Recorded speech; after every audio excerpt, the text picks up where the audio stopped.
भजारे विठ्ठला नाही तरी गेला जन्म वाया करिता भरोवरी दुरावसे दुरी भवाची पुरी वाहवसी काही न लगे का भावाची कारण तुका म्हणे आन विठ्ठलाची करिता भरोवरी दुरावसे दुरी भवाची पुरी वाहवसी विठ्ठल विठ्ठल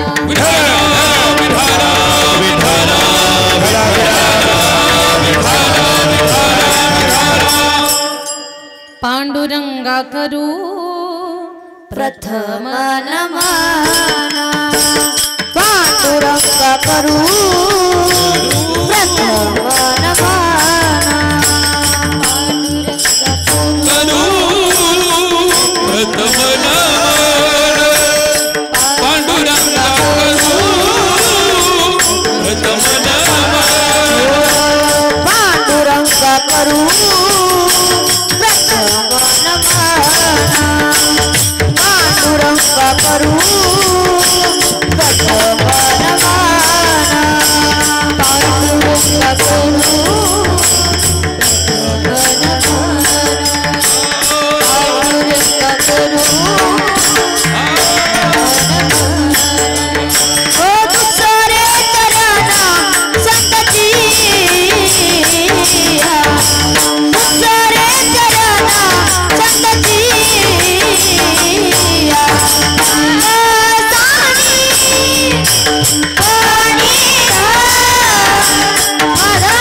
ओम नमो ज्ञानेश्वरा करुणा करा दयाळा तुमचा अनुग्रह लाधलो पावन झालो चराचरी श्री गुरुचरण सरोज रज निज मन मुकुरु सुधारी बरणौ रघुबर विमल जसो जोदायक फलचारी बुद्धिहीन तनु जानिके सुमिरो पवन कुमार बल बुद्धि विद्या देहु मोहि हरहु कलेस विकार शरण शरण हनुमंता शरण शरण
जी चातुर्यार्थ कला कामिनी ते श्री शारदा विश्वमोहिनी नमिली मिया. जयांचे केले स्मरण होय सकळ विद्येचे अधिकरण तीच बंधू श्री चरण श्री गुरूंचे ते नमस्कार. आता विठ्ठला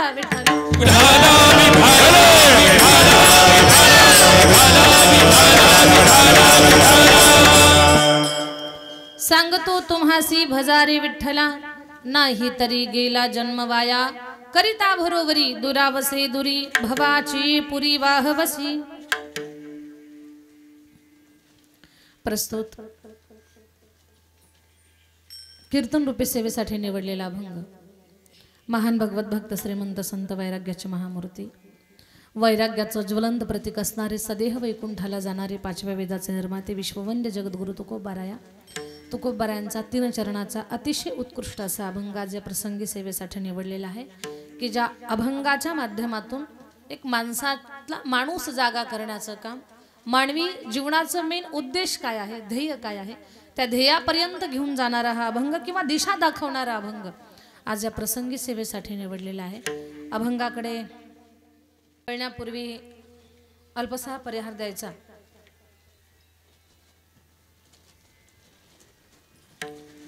कैलासवासी मनोहर भिकाजी उगले बाबा, हा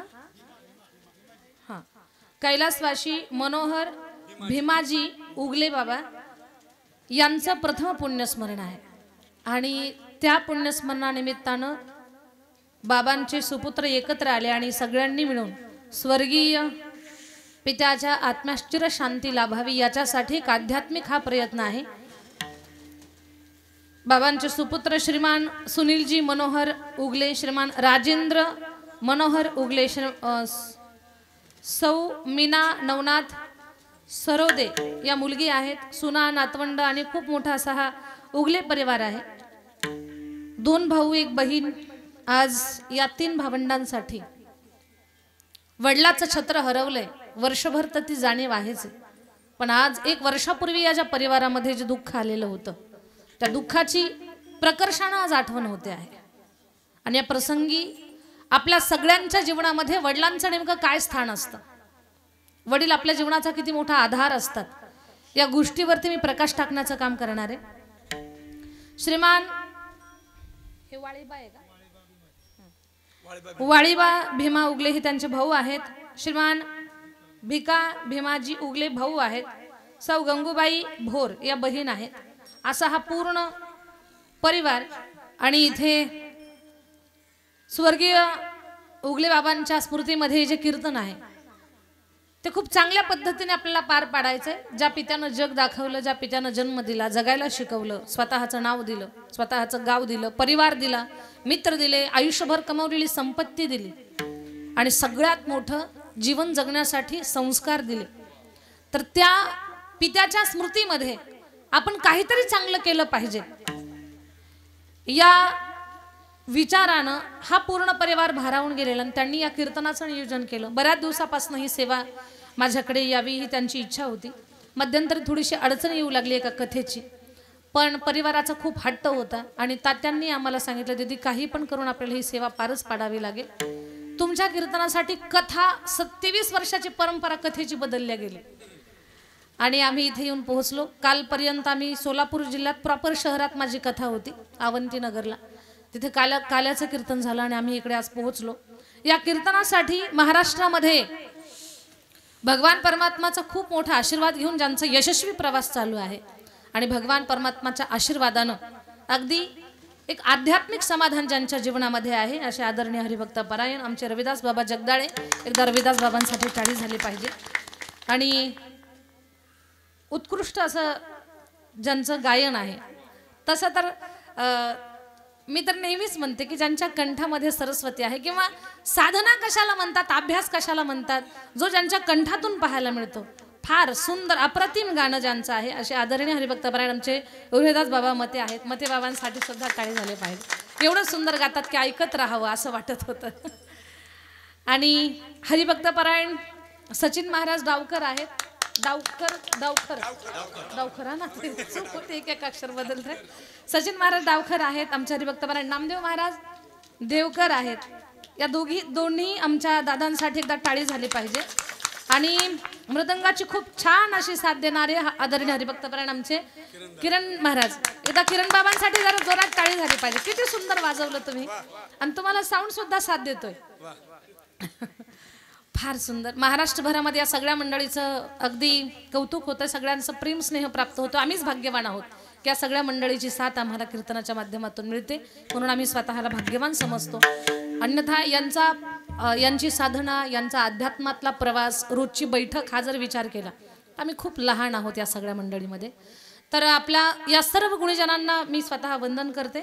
सर्व टाळकरी मंडळी, माझ्याकडे अभ्यास करत असलेल्या माझ्या विद्यार्थिनी आहेत, तुमच्या भागातल्या काही आहेत.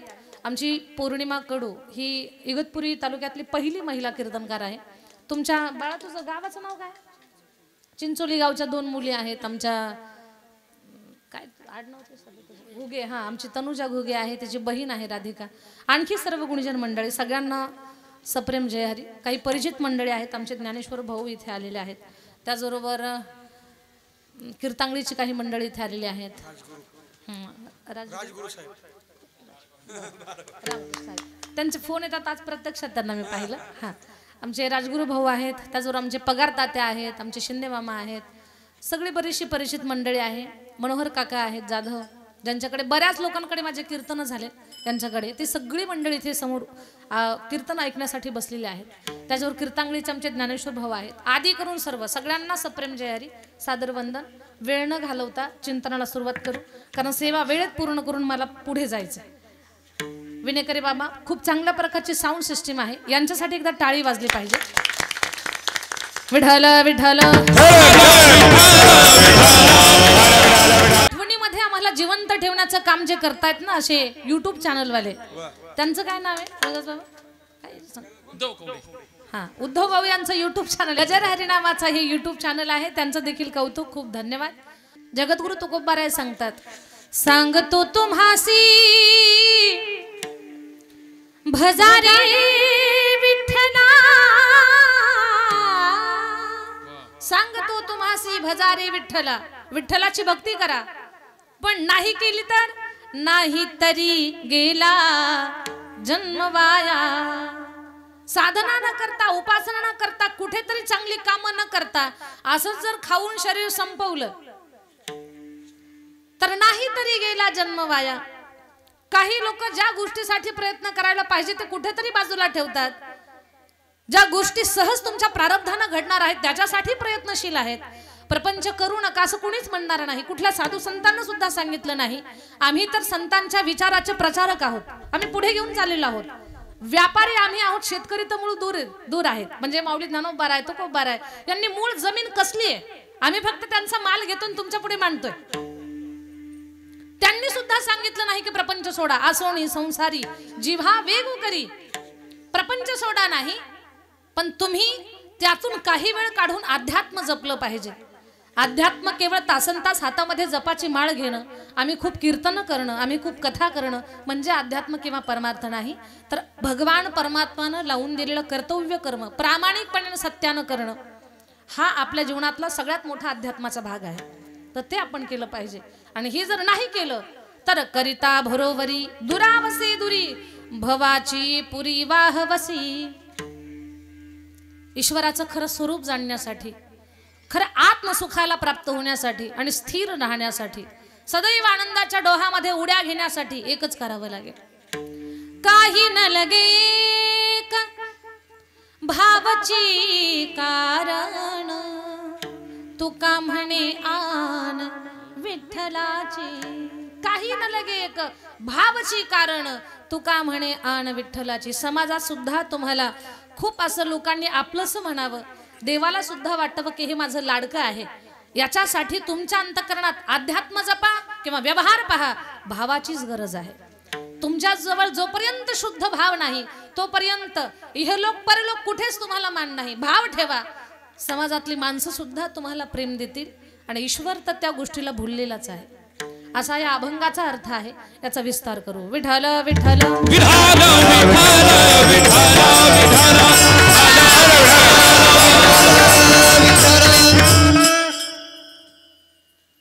माझ्या ताई दादांनो, या उगले परिवारासाठी आजचा दिवस प्रचंड दुःखाची आठवण घेऊन येणार आहे. असं कधी कोणाला वाटतं का हो आपल्या घरातलं कोणी जावं म्हणून? आपल्या घरातली माणसं कितीही म्हातारी होऊ द्या, त्यांची माया त्यांची ममता कधी म्हातारी होत नसते. ज्या लोकांनी आपल्याला जगायला शिकवलं, ज्यांनी हे जग दाखवलं, बोटाला धरून चालायला शिकवलं, आपल्या तोंडामध्ये घास भरला, आपल्यासाठी खूप काही केलंय, ज्यांच्यामुळे आपलं अस्तित्व आहे, जगामध्ये मान आहे, ज्यांच्यामुळे आपण ताठ मानेनं जगतो, त्यांनी संपत्ती किती दिली हे महत्त्वाचं नाही, त्यांनी आपल्याला उच्च पदस्थ बनवण्यासाठी काय काय केलं तेही महत्त्वाचं नाही. कारण या मृत्यूलोकामध्ये येणारा प्रत्येक जीव स्वतःचं प्रारब्ध सोबत घेऊन येत असतो. वडिलांनी खूप कमवून ठेवलं म्हणून मिळालं असं अजिबात काही नसतं, किंवा आपल्या वडिलांनी आपल्याला मिळालेलं गमावलं म्हणूनही जात नसतं. प्रत्येक जीव स्वतःच्या प्रारब्धानुसार अन्न मान धन हे तो प्रारब्धाधीन. या समाजामध्ये तुम्हाला लौकिक किती मिळणार आहे हे तुमच्या प्रारब्धावर अवलंबून आहे. आपल्याला बऱ्याच वेळेला पाहायला मिळतं की बापानं एवढं गरिबीमध्ये जीवन घालवलं, पण पोरांच्या काळात एवढा लौकिक वाढला. याला काय म्हणायचं? तर याला म्हणतात प्रारब्ध. तर आपल्या पित्यानं आपल्यासाठी काय दिलं हे महत्त्वाचं नाही, पण समाजामध्ये ताठ मानेने जगण्यासाठी त्यानं त्याचं नाव आपल्याला दिलं, ही सगळ्यात मोठी गोष्ट आपल्या पित्यानं आपल्याला दिलेली आहे. त्या गोष्टीची जाणीव आपण आपल्या जीवनामध्ये ठेवावी. स्वतःच्या कष्टावर स्वतःच्या प्रयत्नावर विश्वास ठेवावा. शुद्ध अंतकरण पवित्र अंतकरण ठेवावं, आणि कोणीतरी ईश्वर आपल्या सोबत आहे हा भाव अंतकरणामध्ये ठेवावा. यश तुमच्या जवळ आहे. खूप पैसा मिळणं म्हणजे यश नाही माझ्या दादांनो, खूप मोठा लौकिक मिळणं म्हणजे यश नाही, तर आपण आपल्या जीवनामध्ये आहे त्या वस्तूमध्ये किती समाधानी राहतोय हे आपल्या जीवनातलं खरं यश आहे. आणि ते यश आपल्याला वारंवार दाखवून देण्याचं काम, जाणीव करून देण्याचं काम माझ्या दादांना सांगू तुम्हाला. जीवन जगतो आपण, एक ठराविक कालावधी असतो की त्यावेळेला पूर्ण समज पण नसते आपल्याला. 21-22 वर्षाचं वय, समाजाचाही अनुभव नाही, वयही कमी आहे. अशा वेळेला एखाद्या घटनेमध्ये एखाद्या प्रसंगात आपण जर हारलो ना, तर त्यावेळेला आपल्या घरातली जी ज्येष्ठ माणसं असतात ना ते आपल्या सोबत असतात. घाबरू नको बाळा, जीवन आहे, जीवनात चढ उतार चालणारच आहे, कमी जास्त हे सगळं चालणारच आहे. एकदा हरला म्हणजे तुझं जीवन हरलं नाही. हिम्मत ठेव आणि पुन्हा लढायला तयार होय, असं जे सांगतात ना आपल्याला, तो आपल्या पाठीचा खूप मोठा आधार, आपलं छत्र म्हणजे आपला बाप असतो, आपले वडील असतात. जोपर्यंत घरामध्ये वडील आहेत ना तोपर्यंत काहीतरी आपल्या पाठीमागे भक्कम आधार आहे, या गोष्टीची जाणीव असते. नेहमीच महाराज मंडळी महात्मा मंडळी सांगतात, बाप म्हणजे वडाचं झाड आहे, बाप म्हणजे जीवनाचा आधारवड आहे, बाप म्हणजे घराची भक्कम भिंत आहे, बाप म्हणजे घराचा बुलंद दरवाजा आहे, बाप म्हणजे घराचं कवच आहे. एक गोष्ट सांगते मी, एक समीकरण आपल्या डोक्यामध्ये घातलंय, बाप म्हणजे धाक, बाप म्हणजे भीती. मान्य आहे आम्हाला, आमचा बाप भीती आहे, आमचा बाप भय आहे, आमचा बाप धाक आहे, पण बाप जसा घरातल्या लोकांसाठी धाक आहे ना तसा बाहेरच्यांसाठी सुद्धा धाकच आहे. तो धाक जोपर्यंत घराच्या आजूबाजूला आहे, घरामध्ये आहे, तोपर्यंत जगातलं कुठलंच संकट सहज तुमच्यावरती येणार नाही. संकट सुद्धा विचार करेन, इथे बाप रूपी भक्कम आधार आहे, इथे कसं जायचं याचा विचार संकट करणार आहे. म्हणून आपल्या जीवनामध्ये पित्याचं खूप मोठं योगदान आहे. एक वाक्य मी आता बोलताना बोलले की बाप म्हणजे एक वडाच्या झाडाप्रमाणे त्याचं जीवन आहे. गर्द सावली सगळ्यांना देणं, मग तो उन्हाळा असेल, तो पावसाळा असेल, तो हिवाळा असेल. रखरखत्या उन्हामध्ये भर उन्हाळा, चैत्राच्या उन्हाळ्यात माणसाला काही मिनिट सुद्धा उन्हात उभं राहावल्या जात नाही. ते वडाचं झाड किती ऊन सहन करत आहे, पण ते स्वतः ऊन सहन करतं आणि त्याच्या छत्रछायेखाली असणाऱ्यांना सावली देतं. तशी बापाची भूमिका आहे आपल्या जीवनामध्ये. बाप ऊन वारा पाऊस या सगळ्या गोष्टी सहन करतो, पण नेहमीच आपल्याला छत्र आपल्या डोक्यावरती धरण्याचं काम आपला पिता करत असतो. मग अशा पित्याचं जाणं म्हणजे काय असतं, ती जाणीव काय असते, आज उगले परिवाराला जाणवते. 2 भाऊ 1 बहीण, या 3 भावंडांना नातवंडांना आज आपले वडील गेले, आपले आजोबा गेले, एक वर्षभर ही सगळी जाणीव होते. आणि आज तर प्रकर्षण का आजच्या दिवशी हा गेलेल्या व्यक्तीच्या आयुष्यातला अगदी शेवटचा दिवस आहे, सांगतेचा दिवस आहे. सारे नातेवाईक आलेले आहेत, मित्रपरिवार आलेला आहे, आप इष्ट सगळे आलेले आहेत. या सगळ्या गर्दीमध्ये सारे दिसत आहेत, फक्त आपले वडील दिसत नाही. या गोष्टीचं दुःख आहे. आपलं जीवन घडवण्यामध्ये आपल्या पित्याचं खूप मोठं योगदान आहे. डोक्यावर बापाचं छत्र नसल्याचं दुःख काय असतंय ह्याची जर जाणीव एक शब्दातून करून घ्यायची असेल तर गुरु नानकजींचा एक गोड अभंग आहे, तो सगळ्यांचा परिचित आहे. तो फक्त ऐका आणि एका लाईनला थोडंसं अंडरलाईन करायचं किंवा लक्ष द्यायचं त्याला. पंछी पंख बिना हाथी दंत बिना नारी पुरुष बिना वेशा पुत्र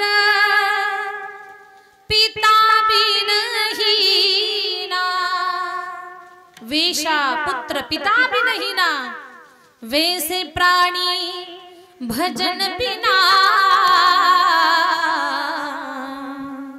सुमिरन कर सुमिरन कर रे सुमिरन कर रे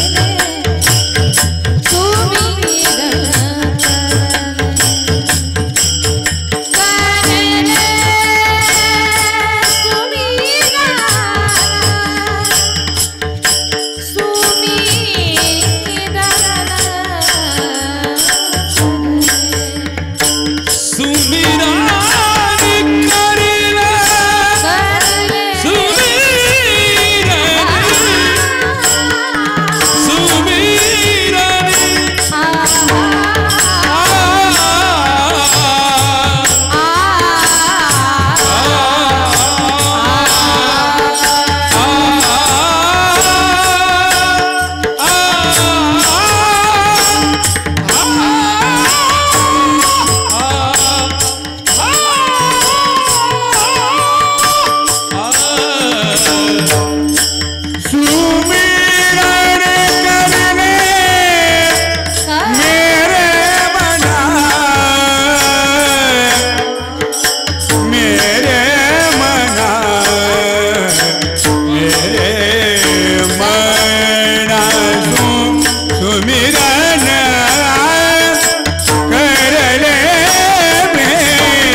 रत्नांसाठी झाली पाहिजे. एकदा वाजवा सगळ्यांनी टाळी.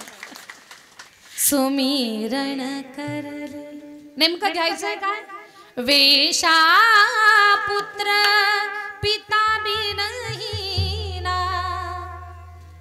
काय दुःख असतं बाप नसल्याचं किंवा बापाचं नाव सांगता येत नाही ते विचारायचं जाऊन वेशेच्या मुलाला. आपण भाग्यवान ठरलो की बराच काळ पित्याची छत्रछाया आपल्या जीवनामध्ये मिळाली. जाणं तर या जगाचं सत्य आहे, पण गेल्यानंतर सुद्धा आयुष्यभर पुरतील एवढ्या वडिलांच्या आठवणी आहेत. त्या आठवणी, त्यांचे ते अनुभव यांना आपलं जीवन आपण सोयीचं जगायचं आहे, सोयीस्कर करून घ्यायचं आहे.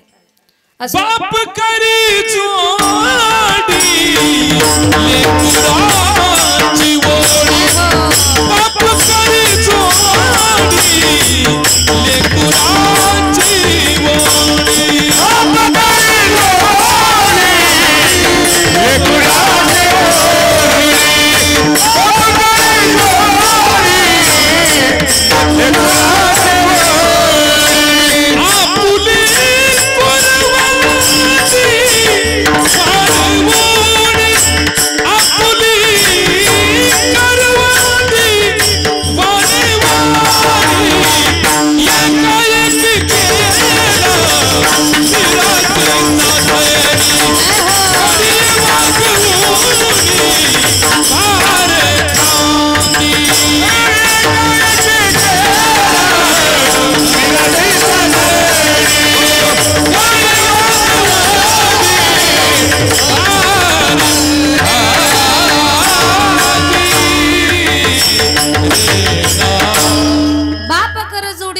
कराची उढी आपुली कुरवंडी वाळवणी. पित्याचं प्रचंड प्रेम आपल्या लेकरावरती असतं. आता अलीकडच्या काळामध्ये माय आणि बाप किती लोकांना कळतात हा ज्याच्या त्याच्या पुण्याईचा ज्याच्या त्याच्या प्रारब्धाचा भाग आहे. पण एक गोष्ट एक उदाहरण सांगेन मी. सध्याचा हे जमाना हा सध्याचा चाललेला लोकांचा भाव पाहून एक गोष्ट सांगावीशी वाटते. माझ्या दादांनो, ग्रामीण भागातली गोष्ट आहे. एका खेडा गावामध्ये एक व्यक्ती असे आहेत की त्यांची पत्नी कमी काळामध्ये त्यांना सोडून स्वर्गवासी झालेली. जीवन जगत असताना आपल्या जीवनाचा जोडीदार ज्यावेळेला आपल्याला सोडून कायमचा निघून जातो, स्वर्गवासी होतो, त्याला एकट्या माणसाच्या जीवनात संघर्ष काय असतो हे जावे त्याच्या वंशा तेव्हाकडे. असं शब्दामध्ये नाही मांडू शकत आपण त्या गोष्टींना. भयंकर दुःख, भयंकर वेदना, एक आतमध्ये चाललेली विचारांचं जे युद्ध असतं ना ते थांबल्या जात नाही शेवटपर्यंत. पण एक छोटासा मुलगा आहे, त्या पित्यानं त्या मुलाला लहानाचं मोठं केलं, वाढवलं, त्याला खूप शिकवलं, उच्च पदस्थ बनवलं. आणि एवढं सगळं करून मुलाला सुंदर अशी मुलगी पाहून लग्न लावून दिलं. लग्न झालं, मुलगी चांगल्या घरातली होती. त्यांचा प्रपंच विस्तार पुढे होत गेला. एक दोन नातवंड सुद्धा त्या आजोबांना झाली किंवा मुलं झाली म्हणा, ज्याचं लग्न झालं त्या व्यक्तीला. आणि असा तो सुंदर परिवार चाललेला. पण जसं जसं ती सून घरामध्ये, आता तिच्याशिवाय तर कोणी दुसरं नाहीये त्या घरात, तिचं वर्चस्व वाढत चाललं ना. आणि घरातला तो ज्येष्ठ, ते वडील जसे वृद्ध होत चालले. आता वृद्धाप काळ म्हणजे अतिशय वाईट काळ आहे माणसाच्या जीवनातला. म्हातारपण हे फार कठीण आहे.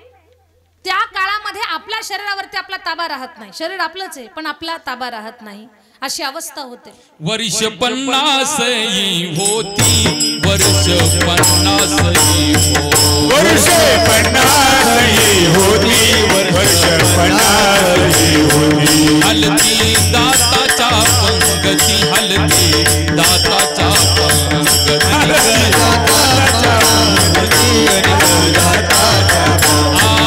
श्याम केश शुभ्र होती, श्याम केश शुभ्र त्याला म्हातारा म्हणती, त्याला म्हातारा म्हणती.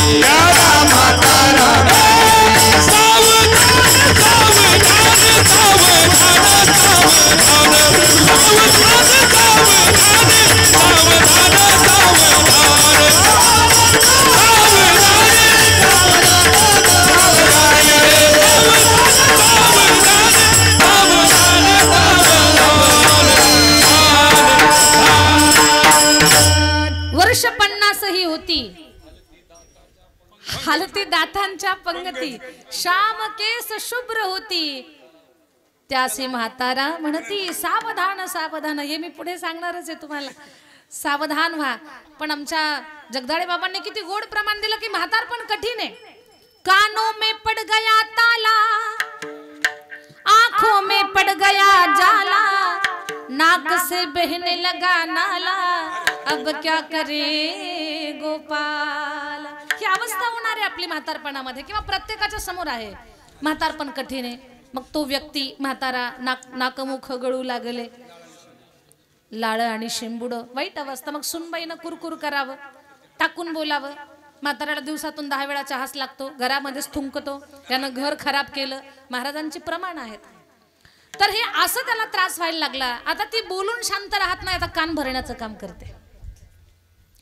आपल्या मालकाचे कान भरते, म्हणे तुमचे वडील घरामध्ये घाण करतात, मला खूप त्रास होतो. मी या घरातली सून आहे का मोलकरीण आहे मला अगोदर सांगा. सून मोलकरीण हा भाग वेगळा आहे, पण घरातल्या ज्येष्ठांना सांभाळणं हे प्रत्येकाचं कर्तव्य आहे. ती गोष्ट माणसानं समजून घेतली पाहिजे. खूप काम केलं म्हणजे आपण मोलकरीण झालो किंवा घरातले नोकर झालो असा काही भाग नसतो. या सगळ्या अंतकरणाच्या जिव्हाळ्याच्या गोष्टी असतात, माया प्रेमाच्या गोष्टी असतात या. आणि ज्यानं त्यांना आपली आपली जबाबदारी सांभाळायची असते. कारण का, काळ हा प्रत्येकाची ते रूप पाहण्यासाठी वाट पाहत बसलेला आहे. ती बाई आपल्या पतीचे कान भरते आणि तिने एकदा तर एवढं शेवटचं बोलली, या घरात मी राहणार नाही तर तुमचे वडील राहणार, दोन्हीपैकी एक पर्याय निवडा, नाहीतर मी माझ्या माहेराला जाते. आता तर अशी अवस्था आहे, मी माझ्या मनानं सांगत नाही, तुळशीदासजींचं प्रमाण आहे माझ्याकडे. नारी सकल नर बिबस गोसाई, नाच ही नट मरकट की नाई. श्री राम जय राम जय जय राम, श्री राम जय राम जय जय राम. नारी सकल नर बिबस गोसाई, नाच ही नट मरकट की नाही. आपल्या भाषेत भाषांतर केलं तर जड वाटेल तुम्हाला. तुम्ही घरी गेल्यानंतर याचा विचार करा. मग पत्नीचं त्यानं ऐकलं आणि वडिलांना वृद्धाश्रमात ठेवण्याचा त्यानं निर्णय घेतला. माझ्या दादांनो, वृद्धाश्रम आपणच बांधलेल्या घरातून जर आपल्याला घरातून बाहेर जाण्याची वेळ येत असेल तर त्या वेळेसारखी कठीण वेळ आपल्या जीवनातली दुसरी कोणती नाही. मुलांना सांगितलं, बाबा माझं जीवन सुखात जावं याच्यासाठी तुम्ही खूप आयुष्यभर कष्ट घेतलेले आहेत.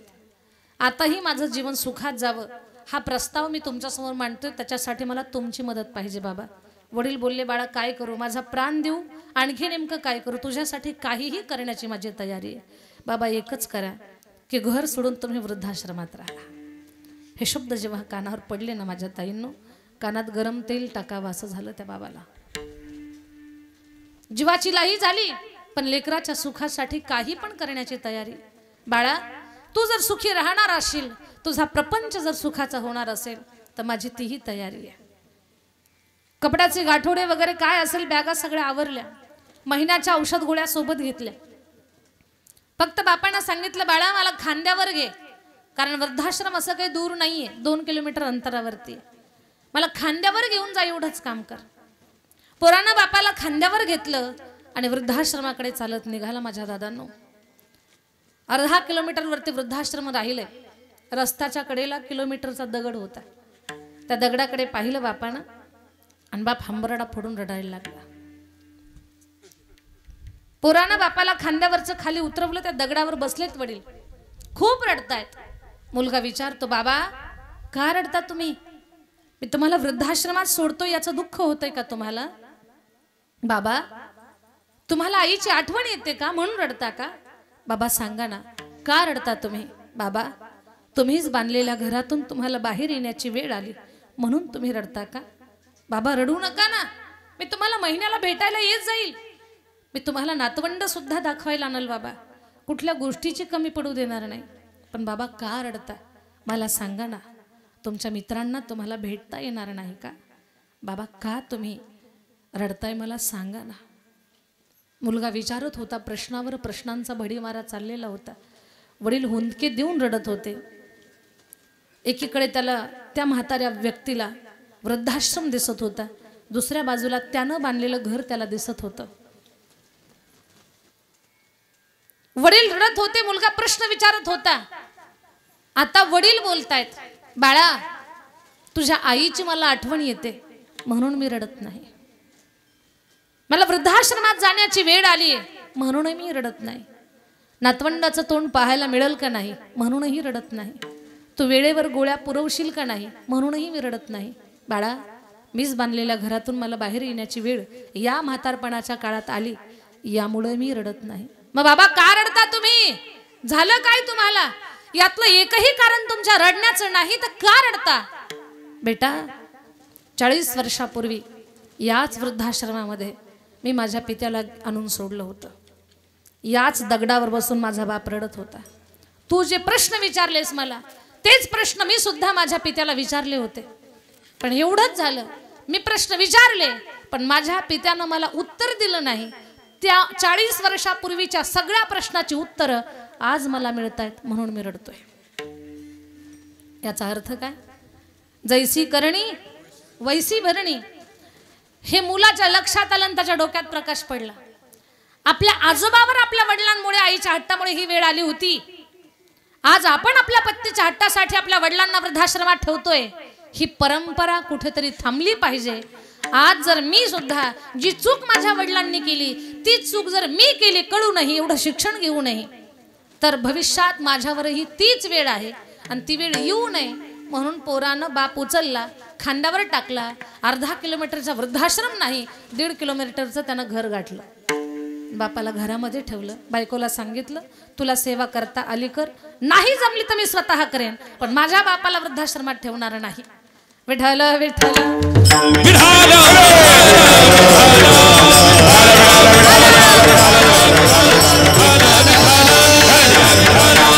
प्रचंड प्रेम असतं दादांनो आपल्या पित्याचं, प्रचंड प्रेम. आजपर्यंत आईचं प्रेम साऱ्या जगानं गायलंय. नेहमीच ही गोष्ट मी लोकांना कीर्तनामध्ये सांगते. आई साऱ्या जगाला कळाली. आईचं महत्व खूप सांगितलं. आईवर कविता झाल्या, आईवरती खूप धडे झाले, खूप पद्य झालं, गद्य झालं, साहित्य खूप तयार झालं. पण जेवढा न्याय साहित्यानं आईला दिला ना तेवढा बापाला दिला नाही. जेवढ्या आईवर कविता झाल्या तेवढ्या बापावर झाल्या नाही. असं का बरं केलं असेल साहित्यानं सुद्धा? असं सुद्धा एरवी जीवन जगताना लेकरानं जर दिवसभर काम केलं आणि माईनं जर तोंडावरनं हात फिरवला तर लेकरू दिवसभराचं काम विसरून जाते की काय आपण काम केले, कष्ट घेतले.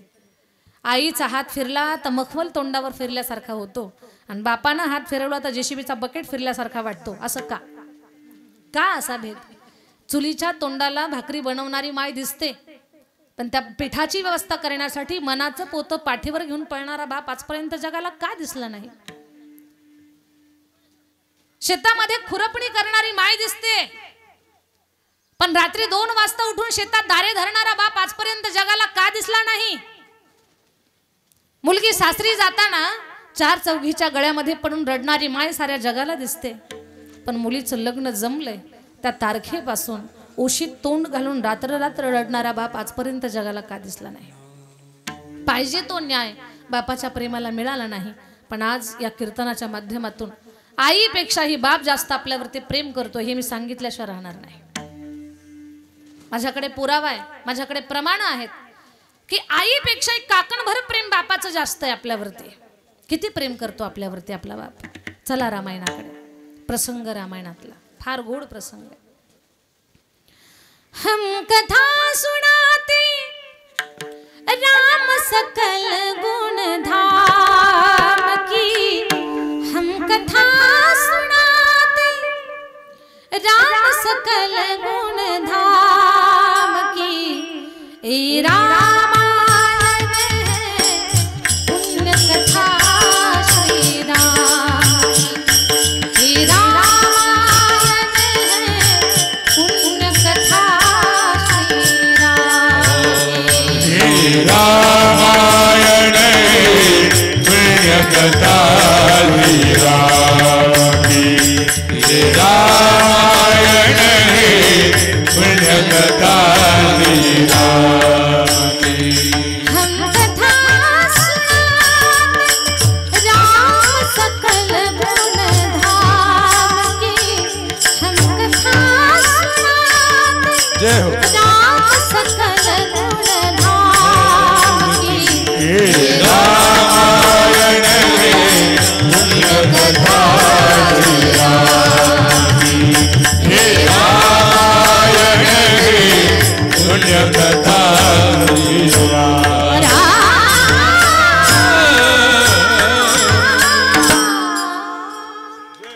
ए रामायण हे पुण्य कथा श्री राम की. रामायणातला गोड प्रसंग आहे माझ्या दादांनो, फार सुंदर प्रसंग. राम भगवान वनवासाला निघाले. राम भगवान वनवासाला चालले खरे. सीताबाई म्हणतात मला तुमच्या सोबत यायचंय.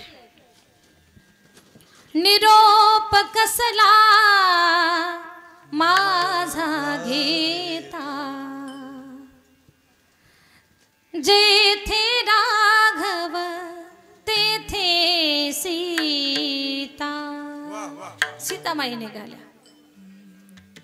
लक्ष्मणजी म्हणतात दादा या अयोध्येत जर राम नसेल तर मी सुद्धा अयोध्येत थांबणार नाही. मलाही तुमच्या सोबत यायचंय, मला तुमच्या सोबत येऊ द्या. दोघ जण वनवासासाठी तयार झाले. राम भगवान विचार करतायत आपल्या आईला निरोप देणं हे आपलं कर्तव्य आहे. प्रभूजी भगवान रामराया माई कौशल्येकडे आले. त्यावेळेला कौशल्या माई पूजेची तयारी करत होती. रामचंद्राला पाहिलंय आणि माई म्हणतात राघवा अजून तुमचं आवरलं नाही, राज्याभिषेकाची तयारी झाली, मुहूर्त जवळ आलाय आणि अजून तुम्ही न आवरता अशीच फिरताय. आई माझं ऐकून घे ना. तुझ्या या रामाला अयोध्येची राजगादी नाही, राज आज्ञेनुसार 14 वर्षाचा वनवास मिळाला. वनवास हा शब्द कानावर पडला, पूजेची थाळी धपकन जमिनीवर पडली, गंध अक्षदा उधळल्या, आईचे डोळे टचकन भरले. माय म्हणते, बाळा माझी चेष्टा तर करत नाही ना. आई मी चेष्टा करत नाही. हा राम आजपर्यंत कुणाची चेष्टा केला नाही, आईची चेष्टा कशी करेल. आई मी सत्य बोलतोय. लेकरा तुला वनवासाला मी कसं पाठवणार. माझ्या काळजाचा तुकडा आहेस तू. 900 सायासानं तुला प्राप्त केलेलं आणि तुला वनवासाला पाठवणं माझ्याच्यानं शक्य नाही. नको रे नको रे नको रे जाऊ राम राया. मला सोडून जाऊ नको राघवा. मला जर सोडून तुला जायचं असेल तर एकच काम कर. तुझ्या करे दे मरणाचा मजसी हो राजावा हो वनवास.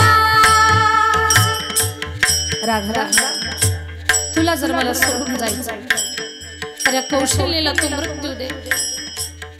देहावा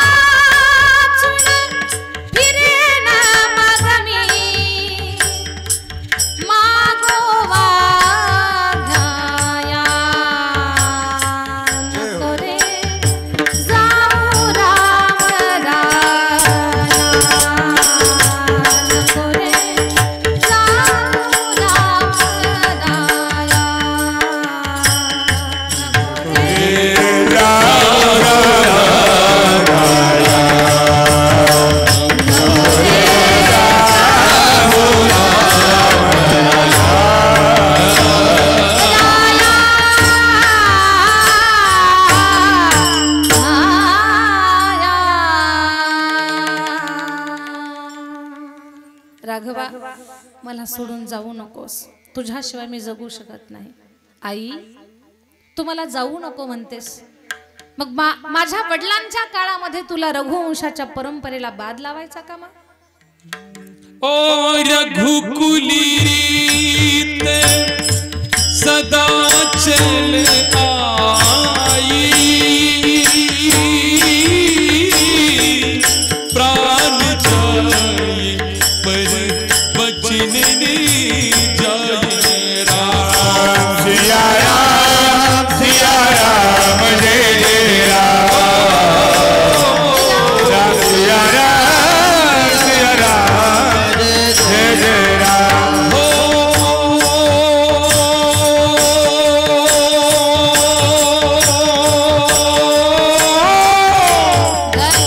नहीं असती सम पातक पूजा गिरि सम होय के कोटिक दूजा. सिया राम जय जय राम. सिया राम जय जय राम.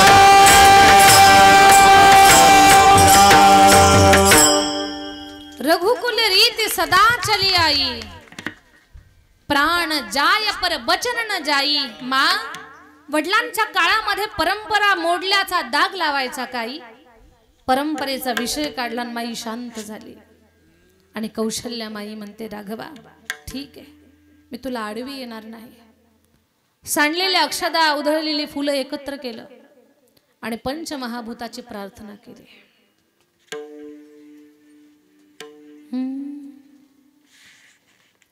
धरणी माते माय बहिणी सांभाळावे कोदंड पाणी.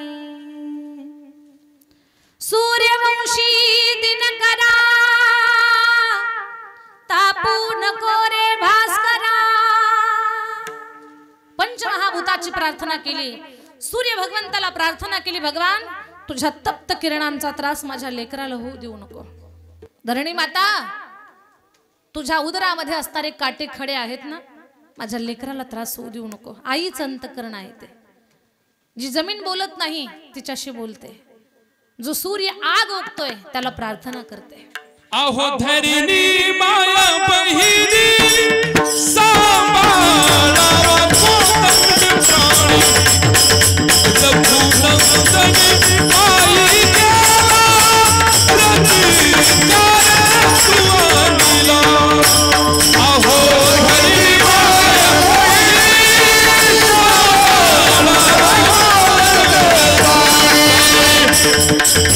लघुनंदन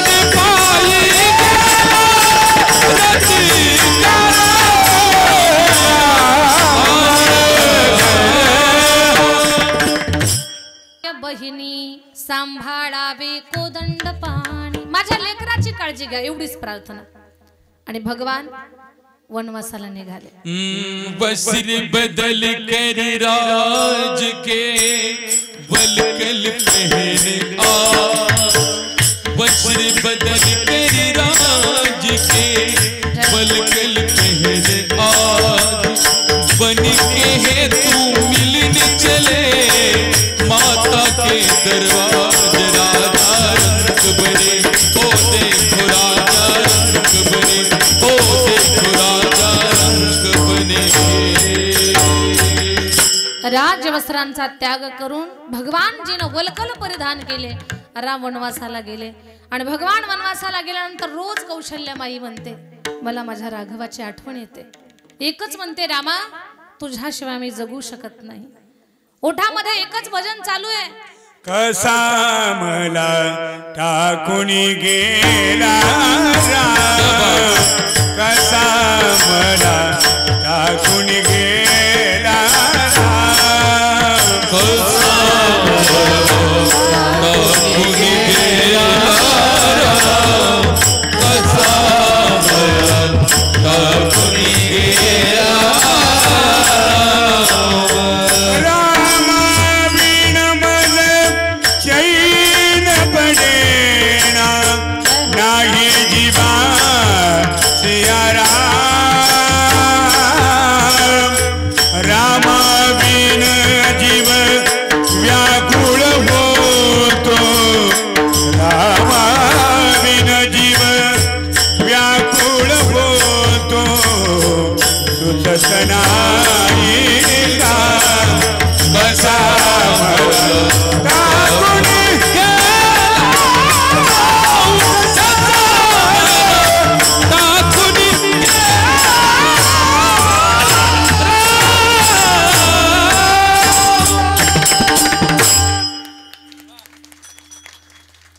कसा मला टाकून गेला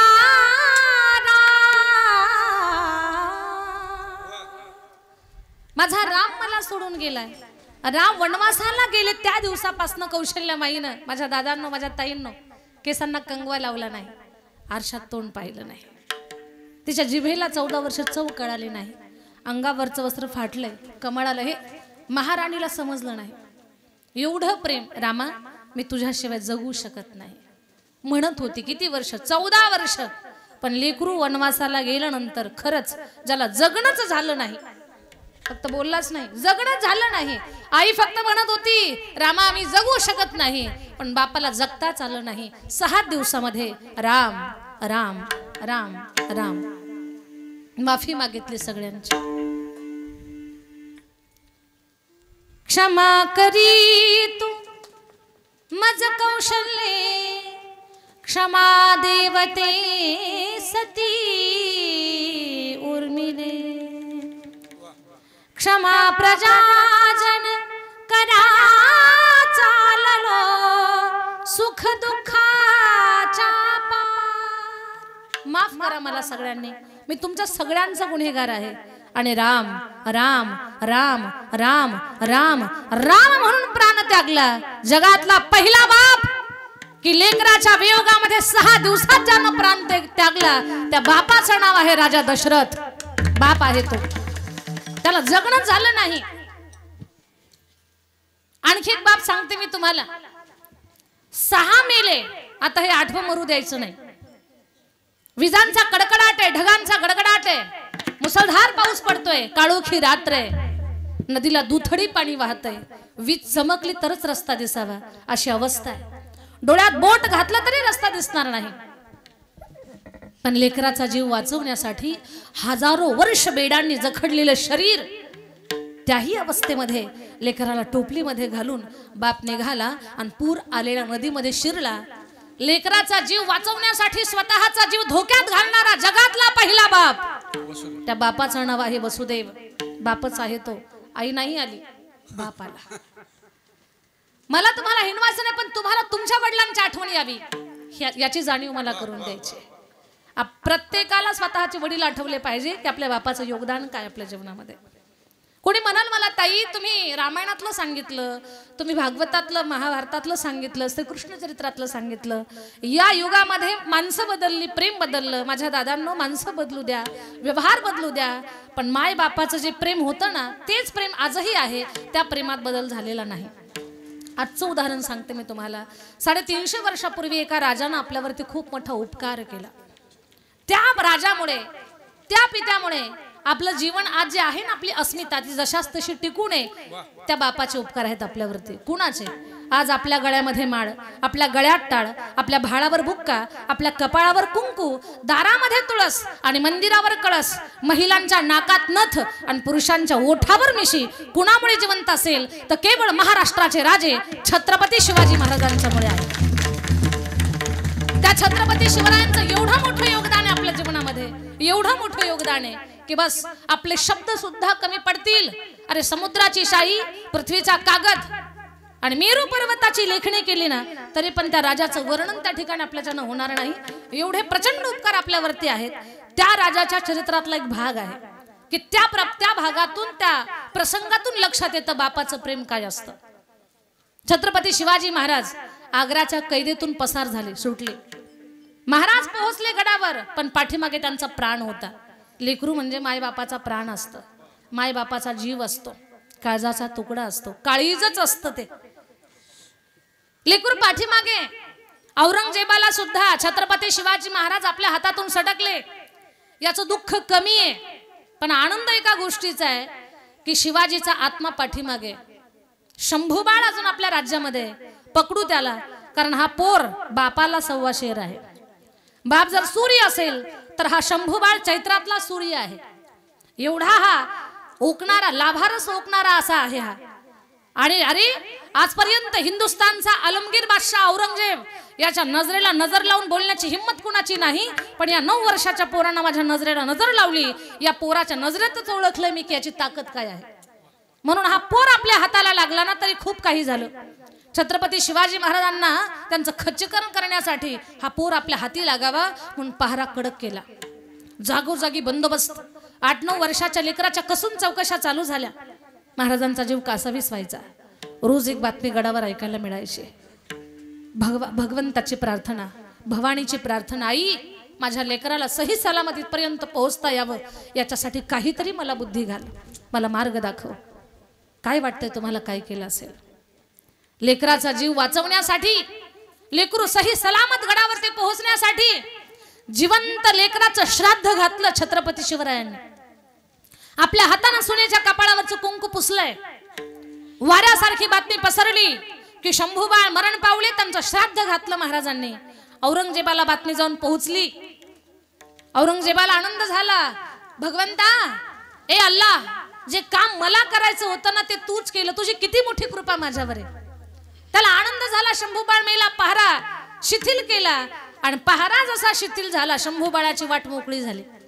शंभूबाळ सही सलामत गडावर पोहोचले आणि जेव्हा गडावर पोहोचले तेव्हा विजयाची, आनंदाची तोफ वाजली आणि सगळ्यांना कळालं तर शंभूबाळ सही सलामत गडावर पोहोचलेले आहेत. तुम्हाला प्रश्न पडला असेल या प्रसंगातून नेमकं सांगायचं काय? तर या प्रसंगातून मला एकच सांगायचं आहे, मेलेल्या माणसाचं श्राद्ध घालताना ओठ कापरे होतात, हात थरथर कापतात. जिवंत लेकराचं श्राद्ध घालत असताना छत्रपती शिवरायांच्या जीवावर, मनावर काय बेतली असेल याचा विचार करा. पण लेकराचा जीव वाचवण्यासाठी जिवंत लेकराचं श्राद्ध घालणारा जगातला पहिला बाप छत्रपती शिवाजी महाराज आहेत. छत्रपती शिवाजी महाराज हे बापाचं प्रेम आहे माझ्या दादांना. माऊली ज्ञानोबा आहे यांच्या चरित्रातला प्रसंग तरी काय साधा आहे का? ज्या वेळेला माय बापाला असा आदेश मिळाला की तुमच्या लेकराला समाजानं स्वीकारावं असं जर तुम्हाला वाटत असेल तर तुम्हाला देहांत प्रायश्चित्त घ्यावं लागेल. लेकरांना गोडधोड खाऊ घातलं, रात्रभर गोंजारलंय, तोंडावरनं हात फिरवला. मध्यरात्रीला देव घरातल्या देवांच्या समोर आले. टिमटिमणाऱ्या दिव्यासमोर हात जोडतायत देवाला. कापऱ्या ओठानं डबडबल्या डोळ्यानं भगवंताची प्रार्थना चालू झाली. देवा, या जगामध्ये एवढे जीव तू निर्माण केलेले आहेस, पण आमच्या लेकराला सांभाळणारं तुझ्याशिवाय कोणी नाहीये. आमच्या लेकराचा तूच एक आधार आहेस. प्रार्थना चालू झाली.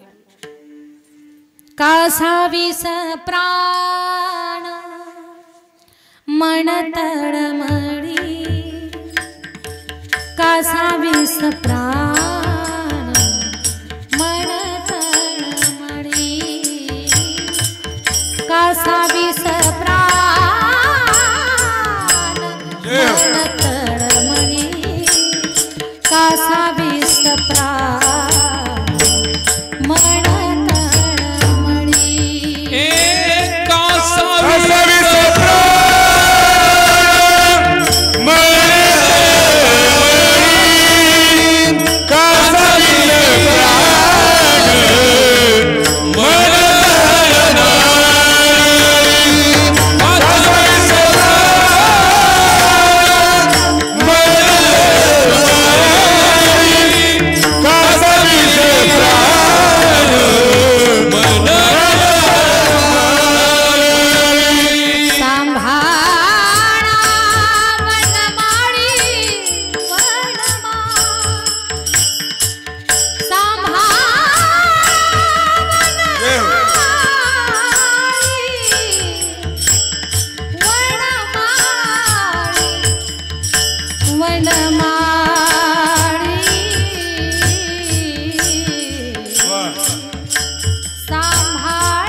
निवृत्ती, ज्ञानदेव, सोपाणा, मुक्ताबाई, 4 कोमल लेकरं झोपलेली आहेत.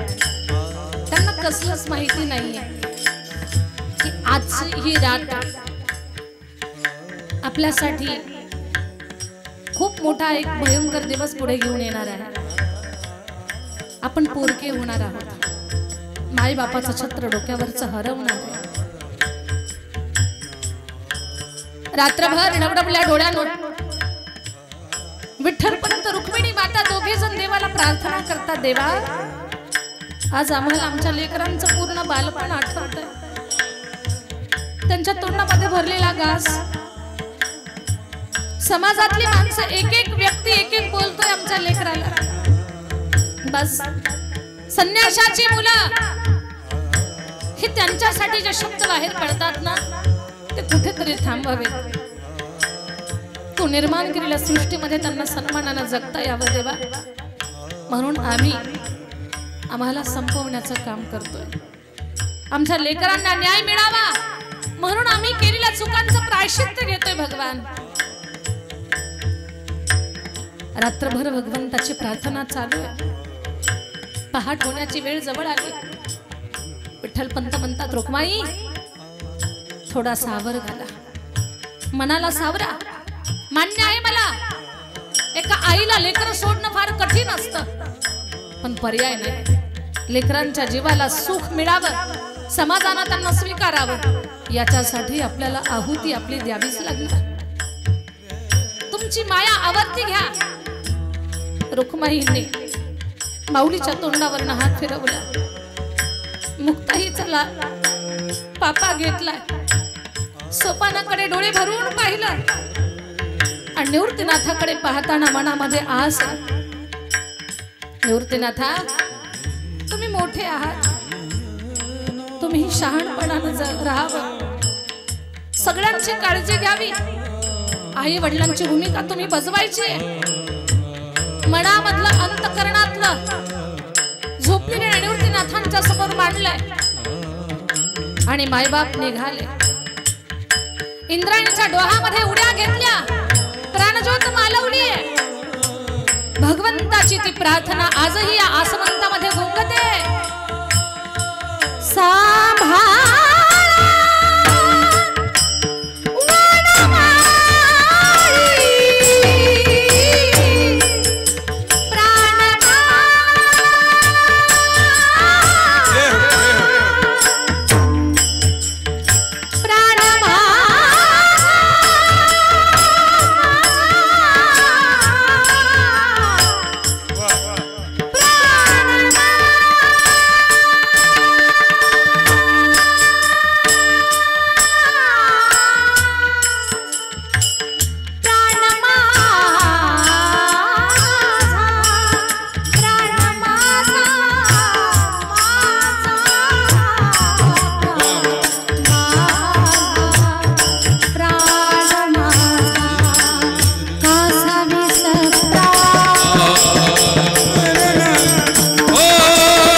कासावीस प्राण मन तळमळी, सांभाळा वनमाळी प्राण माझा जीव माझा. लेकराच्या सुखासाठी स्वतःच्या प्राणाची आहुती देणारा बाप आणि बापाच्या मागे चालणारी माय. आई वडील तुका मैंने दी गांजू आणि कासी, तुका मैंने दी गांजू आणि कासी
एकाएकी केला मिराशीचा दणी.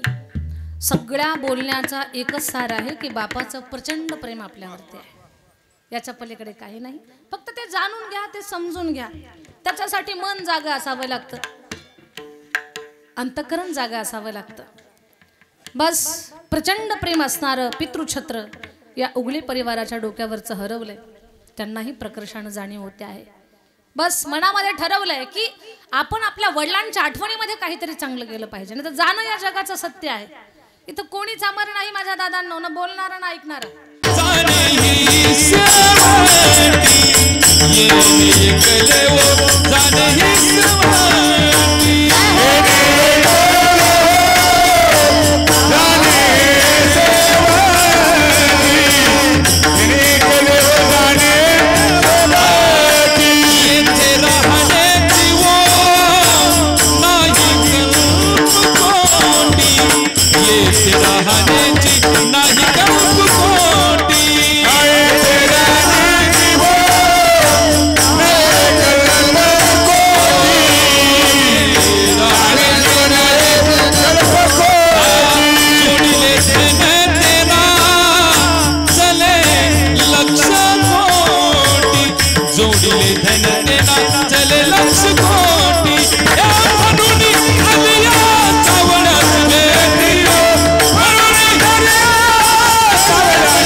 जगदाळे बाबांचं प्रमाण किती वेळा ऐका तर तेवढाच आनंद देत.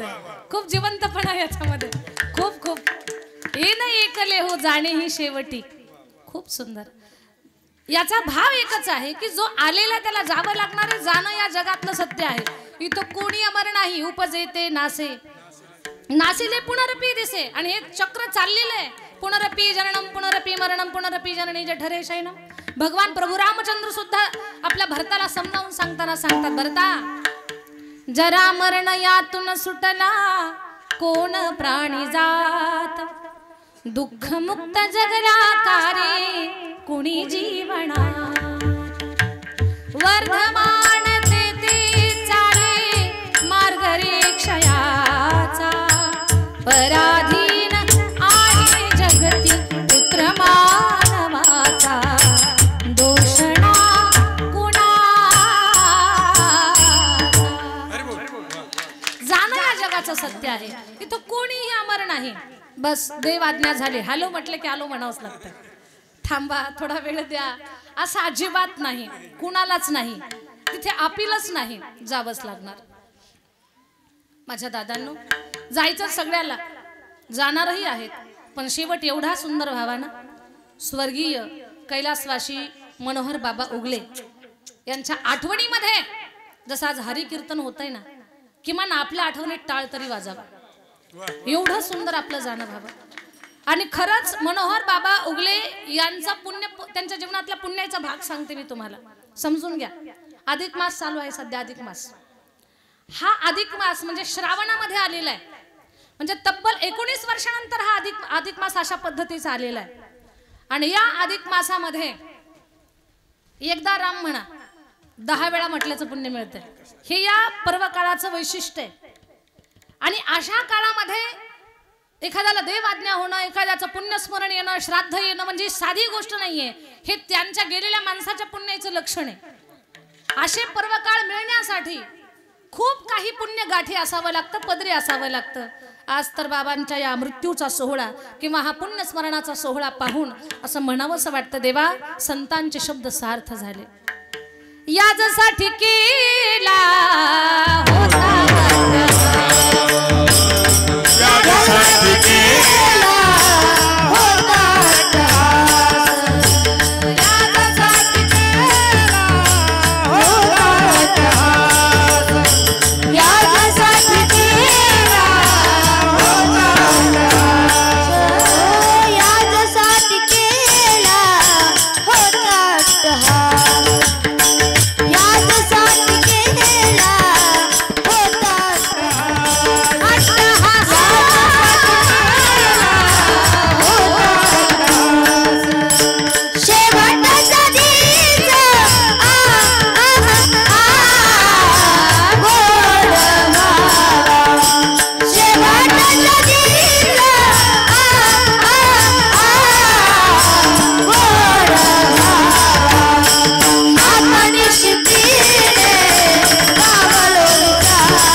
शेवटचा दिवस गोड व्हावा.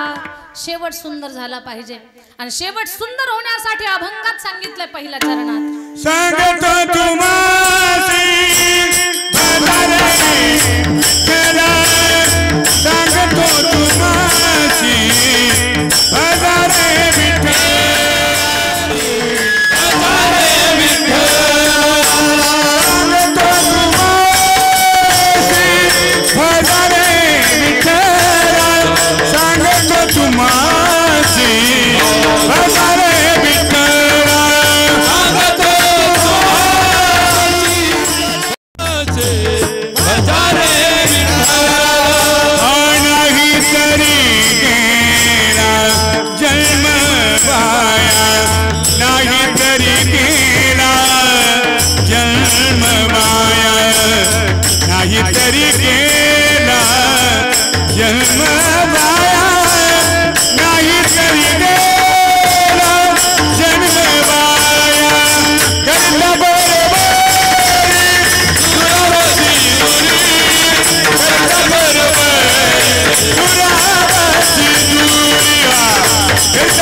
गुरुजींचा आवाज खूप भरून लागतो. खूप छान. सांगतो तुम्हासी भजारे विठ्ठला. सांगतो तुम्हासी भजारे विठ्ठला. नाही तरी गेला जन्मवाया. सांगतो तुम्हासी भजारे विठ्ठला. जगद्गुरु तुकोबाराय सांगतात आयुष्याचा जीवनाचा शेवट सुंदर व्हावा. जीवन सुद्धा तुमचं सुंदर बनावं. असं सुंदर जगावं की आपल्याकडे पाहून हजारो लोकांनी जगायला शिकावं. एवढं सुंदर जीवन जगण्यासाठी तुम्हाला तुमच्या जीवनामध्ये विठ्ठलाची भक्ती करावी लागेल. मग विठ्ठलाची भक्ती नेमकं काय? मी नेहमीच सांगते हातामध्ये तासनतास जपाची माळ घेणं म्हणजे आपण खूप मोठे भक्त झालो ते आपली भक्ती झाली असं आहे का? आपण खूप पारायण केली म्हणजे भक्ती आहे का? आम्ही खूप कीर्तन केली म्हणजे भक्ती झाली का? भक्तीचा खरा अर्थ समजून घ्या.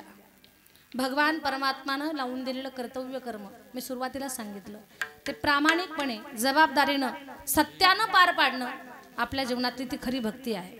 तो खरा परमार्थ आहे आपल्या जीवनातला. तर बऱ्याच लोकांना कळत नाही. रात्रभर भजन करतात, पहाटच कुणाच तरी मका कापतात आणि स्वतःच्या म्हशीला टाकतात. याला काय भक्ती म्हणायचं? एका बाईनं तर काल्याचं कीर्तन ऐकलं गुरुजी. कीर्तन ऐकून बिचारी घरी निघाली. गल्लीतून निघाली. एका छोट्या लेकरानं घरातला देव तांब्या दारात फेकला तर टुपकन उचलला, पदरात घातला आणि गेले घराला. का भक्ती म्हणायचं याला? कळालंच नाही आपल्याला भक्ती म्हणजे काय. देवानं लावून दिलेलं कर्तव्य म्हणजे तुम्ही कीर्तन करा, तुम्ही व्यापार करा, तुम्ही नोकरी करा, तुम्ही उद्योग करा, तुम्ही जे काही काम करताय ते सत्यानं करा. त्यातून कुणाचं नुकसान नाही झालं पाहिजे, कुणाला त्रास नाही झाला पाहिजे.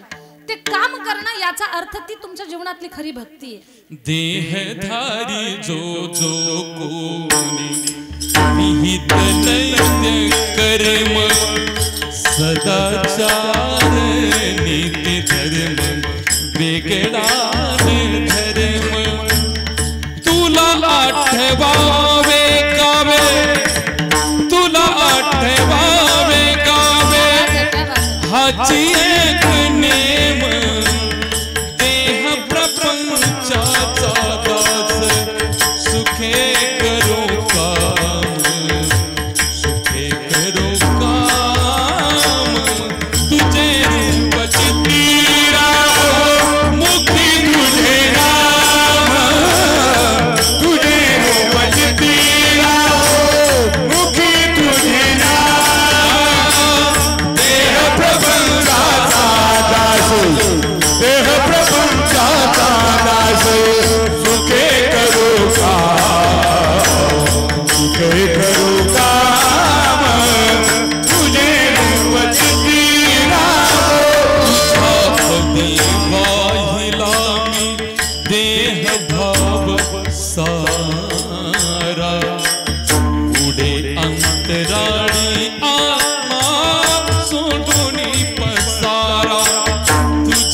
पदी वाहिला देह भाव सारा उडे अंतराळी आता सोडून पसारा नाम तुझे घेतो कोरा नाम तुझे घेतो कोरा म्हणून आठ याम देह प्रपंचाचा दास सुखे करू काम सुखे करू काम तुझे रूप चित्ती राहो पांडुरंग पांडुरंग पांडुरंग पांडुरंग पांडुरंग पांडुरंग पांडुरंग पांडुरंग पांडुरंग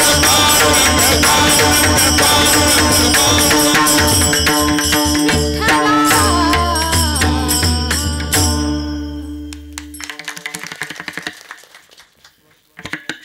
देह प्रपंचाचा दास. या शरीरानं ज्या जबाबदाऱ्या आहेत, जी कर्तव्य आहेत, कामं आहेत, ती प्रामाणिकपणे करणं आणि आपलं चित्त, आपलं मन, आपली बुद्धी भगवान परमात्माच्या ठाई एकत्र करणं किंवा एकाग्र करणं. थोडा वेळ आपल्याकडे शिल्लक आहे 2 तासाच्या नियोजित वेळेमध्ये, तर तेवढ्या वेळात आपण सेवा समाप्त करणार आहोत. माझं बोलणं फक्त समजून घ्या माझ्या ताई दादांनो, की भगवान परमात्मानं लावून दिलेलं कर्तव्य कर्म प्रामाणिकपणे करणं आणि समर्पण ईश्वराच्या ठाई करणं ती आपल्या जीवनातली भक्ती ठरेल. बऱ्याच वेळेला लोक याचा वेगळा अर्थ घेतात असा की जर आपलं कामच आपला परमार्थ असेल तर देवधर्म करण्याची गरज काय, कीर्तन ऐकण्याची गरज काय, सप्ताहाला देणगी देण्याची गरज काय, मोठे मोठे सप्ताहांचं आयोजन करण्याची गरज काय. तर हे सगळे आपल्या जीवनातले ऊर्जेचे स्रोत आहेत. आपल्याला चांगलं सांगणारं कोण आहे आज जगामध्ये? कीर्तनाच्या माध्यमातून चांगल्या 4 गोष्टी आपल्याला ऐकायला मिळतात. नाहीतर एरवी तुम्ही फिरा, तुमचं वाटोळं कसं होईल याच्यावरच लोक जास्त टपलेले असतात. आणि आज माणसं सुद्धा ऐकतात कमी, बोलतात जास्त. कधी माणूस स्वतःचा अभ्यास करत नाही. देवानं बनवतानाच असं बनवलंय, तोंड 1 दिले आणि कानं 2 दिली. याचा अर्थ काय? जास्त ऐका आणि कमी बोला. पण प्रत्येकाला घाई झाली, माझं कुणीतरी ऐका. कोणी ऐकायला तयार नाही, ऐकवायला तयार आहे. पण माणसं 2 तास शांत चित्ताने इथे ऐकून घेतात ना, ते एकमेव ठिकाण आहे कीर्तन, कथा, सत्संग. एवढं संतनी के संग लाग रे तोरी अच्छी बनेगी, अच्छी बनेगी तेरी बिगड़ी बनेगी, अच्छी बनेगी तेरी बिगड़ी बनेगी. लो बड़ो भाग रे तोरी अच्छी बनेगी, संग लाग रे तेरी अच्छी बनेगी. तू अच्छी बन गई प्रहलाद जी की बन गई, जी की बन गई प्रहलाद जी की बन गई, जी की प्रहलाद जी की बन गई, जी की बन गई प्रहलाद जी की बन गई. हरि सुमिरन में लाग रे तोरी अच्छी बनेगी, लाग रे तोरी अच्छी बनेगी, संग लाग रे तोरी अच्छी बनेगी, लाग रे तोरी अच्छी बनेगी, तोरी अच्छी बनेगी. ध्रुव जी की बन गई, प्रहलादों की बन गई, खुल जाए दड़े तेरे बड़ो भाग रे तेरी अच्छी बनेगी. बोलण्याचा भाव समजून घ्या. आपल्याला चांगलं सांगणारं एकमेव ठिकाण म्हणजे कथा कीर्तन. इथं माणसं 4 गोष्टी चांगल्या ऐकतात, इथून माणसाला ऊर्जा मिळते. नाही तर बरीच लोक म्हणतील जर कीर्तनाची गरज नाही, फक्त आपलं काम करायला, तर मंदिराची तरी काय गरज आहे? मंदिरावर लाख लाख रुपये, कोटी कोटी रुपये खर्च करण्याची गरज काय? माझ्या दादांनो, माझ्या ताईंनो, कान देऊन ऐका माझं बोलणं. भगवान सर्वत्र भरलेला आहे. तरी पण सर्वत्र भरलेल्या भगवंताला पाहण्यासाठी मंदिराची गरज काय? याचं उत्तर सांगते मी तुम्हाला. हवा तर सगळीकडे भरलेली, बरोबर? झोपले काका?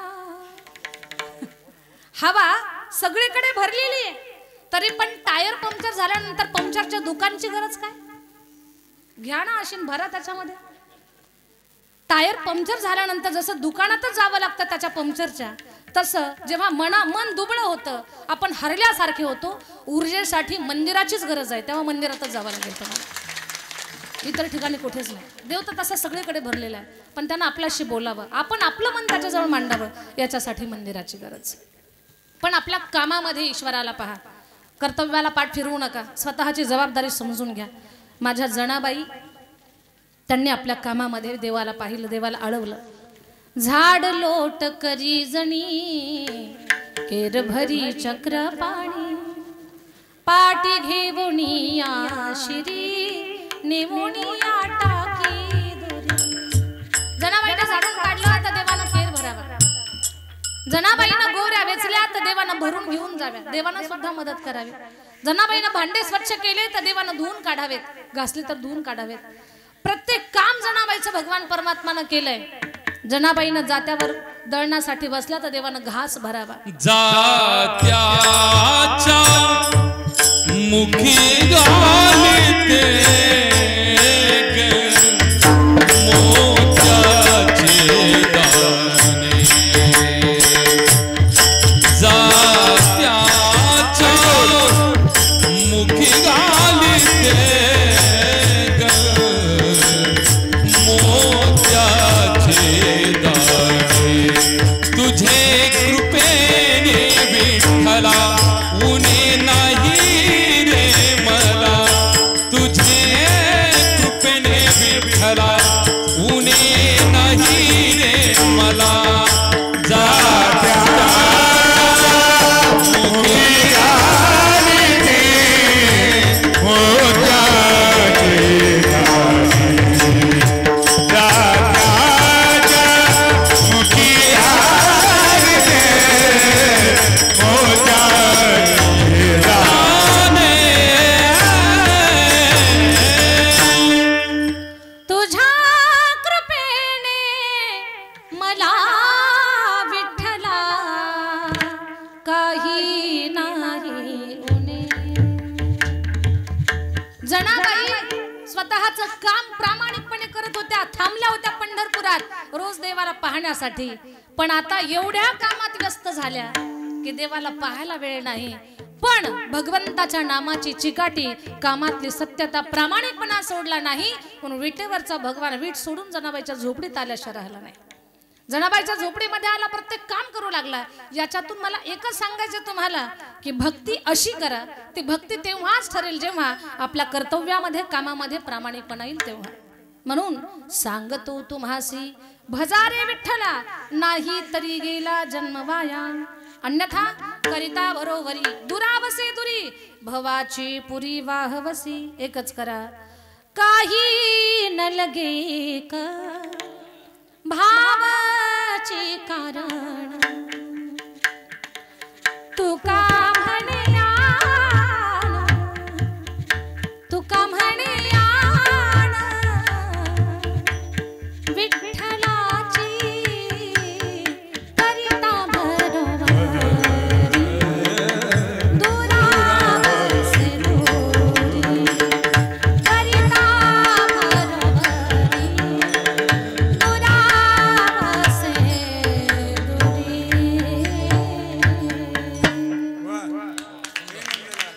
काही न लगे एक भावाचे कारण तुका म्हणे आण विठ्ठलाची विठ्ठलाची शपथ घेऊन सांगतो मी अंतकरणात भावाचा दिवा पेटता ठेवा तुम्हाला वेगळं काहीच करण्याची गरज नाही न बोलावता तो विठोबा तुमच्या जवळ येईल तुमचं जीवन धन्य होऊन जाईल ती जीवनाला धन्यता प्राप्त व्हावी स्वर्गीय उगले बाबांच्या सारखं आपल्याही जीवनामध्ये सत्कर्म पुण्याचं काहीतरी काही गोष्टी घडाव्यात याच्यासाठी दोन्ही हात वरती घेऊन एकदा प्रेमानं भजन करा विठोबा रखुमाई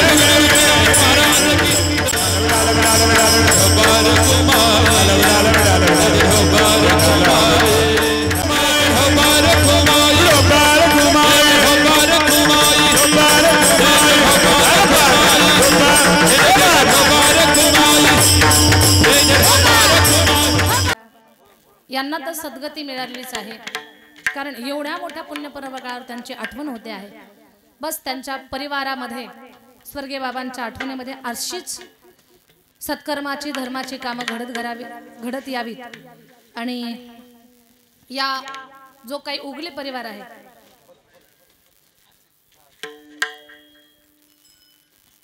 या परिवाराकडनं समाजसेवा, राष्ट्रसेवा, साधुसेवा, संप्रदायाची सेवा घडावी, परिवारामध्ये सुख, शांती, आरोग्य, ऐश्वर्य नांदावं एवढीच मी भगवंताच्या चरणी प्रार्थना करते. माझ्या वाणीला विराम देते. फक्त एकच मिनिट माझं ऐकून इथून करत आहोत. राजकीय शासकीय मदतीची वाट न पाहता खूप लोकांच्या मदतीतून खूप मोठ्या प्रमाणात आपण तिथे बांधकाम केलेलं आहे. सुंदर दगडी मंदिर तयार झालं. इतर आवारा त्याचं बांधकाम चालू आहे. बऱ्यापैकी बांधकाम चालू आहे, बरंच होतं आहे. आणि त्या संस्थांना सुंदर बनवण्याचा माझा प्रयत्न आहे तुमच्या सगळ्यांच्या मदतीतून. तिथे आपण मुलींची वारकर शिक्षण संस्था चालवतो 16 वर्षापासून. एका मुलीपासून संस्था चालू केलेली. गुरुजास 250 मुली आहेत आपल्याकडे अभ्यास करण्यासाठी. आणि या लेकरांची वय आहेत का, यांना मी फक्त आज का घेऊन आले, तुमचं ऐकायला मिळावं त्यांना. आणि तुमच्या शेजारी जरी उभे राहिले तरी चार्जिंग होईल त्यांची. एवढीशी आहे ती. आणि हे पलीकडचं किती छान गायलं तिनं. तिचं वय किती आहे, पण 4-5 वर्षापासून स्वराची पकड सुटत नाही तिची. 5 वर्ष झाले आपल्याकडे आहे. खूप चांगलं गाते. हा, तर अशा मुलींना घडवण्याचं काम करतो. ही लेकर आता 2 वर्ष. आमची ही पौर्णिमा तर भागवत करते आता. ही इगतपुरीची मुलगी आहे, घोटीची आहे. खूप गुणी आहे लेकरू, खूप गुणी आहे. तर ही सगळी लेकरं अशा मुली तयार होतात. आणि महाराष्ट्रभर हा पसारा, खूप पसारा. कुणाला 1 लेकर असतील, कुणाला 2 असतील. 300 लेकराची माहिती. हा, 300 लेकर. तर यांना घडवण्याचं काम करतो आहोत. आणि भगवान परमात्मा करून घेतोय. मी कोणी काही करणारी नाहीये. सगळ्यांना बुद्धी घालतोय. प्रत्येक जागोजागी माणसं तयार करतो की तुम्ही करा, इथे मदत होतं हे सगळं.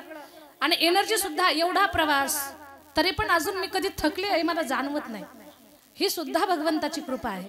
आणि त्यानं त्याच्या कामासाठी आपल्याला बनवलेलं आहे. आपण फक्त सत्यानं जगायचं आणि वाहून घ्यायचं स्वतःला. याच्या पलीकडे काही माझ्या जीवनात दुसरं नाही.